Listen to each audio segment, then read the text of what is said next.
ዘይተአደነ ሰራዊትን ጋዕገል ተመሓጻዊንን አኻኺቦ አብ ልዕሊ ትግራይ ዳግማይ ጄኖሳይድ ወራር ንምክያድ አብ ምሽብሻብ ከም ዝርከብ ዝሕበር ስርዓት ብልጽግና ትግራይ በሓገዝ ሰብ ሞያ ክኢላታ ተደጊፋ ጸረ ድሮን ትተክልን ወተሃድራው ምትዕራይ ተካይደናላ ክብል ብመንገድ ዕሱባቱ ቢሎ ክኸስስ ይስማዓሎም بمسرت سرعت بلصقنا بمنجد دغفت زخونا ميدياتاتن عصباتو زخونو صلوت سباتنا بيلو زحلفو زلو ملختيم تግራይ بحاجه سوميا ኤርትራ ሱዳንን ግብጽን አብዝተፍላለይ ከባቢታት ትግራይ ጸረ ድሮን ተተክል ምህላዋን ከባቢታት ዞባ ምዕራብ ትግራይ ሓራን ምውጻ ፉሊ ወታደራዊ ስልጠና ዝወሰደ ሰራዊት ተጸጋዓላን ክብል ከሲሶም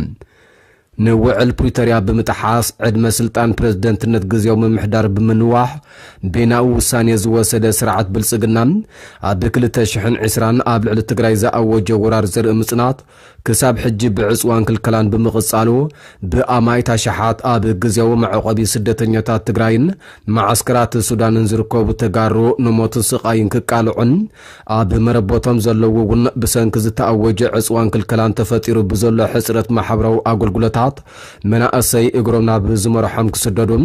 أرغاويان آديتاتن حساناتن دما بحسوم تميتن حماماتن يغروف لون مريچا بوليتيكاو مراحتي ازستي سراويتن حزبن تግራይ ሰላም ምዃኑ بقصالي ዝገልጽ ህዝባዊ ወያነ ሓርነት ትግራይ ንውዕል ፕሪቶሪያ ተገዛእነ ምዃን ህዝብ ትግራይ ብዙሕ ዋጋ ዘኽፈሎ ዓቕልን ትዕግስትን ምግባሩ ብዙሓት ዝሰማምዕሉ ሓቅ ኮይኖም ስርዓት ብልጽግና ግና በንጻሩ ናብ ወሰና ትግራይ ሰራዊት ብምጽጋዕን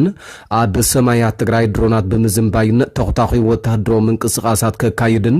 ኣብ ክልል ዓፋር ማዓስከራት ብምኽፋት ተጋሩ ነንሕድሕዶም ደም ክፋሰሱ የሰልጥን ከም ዘሎን ዝፍለጥ እዮም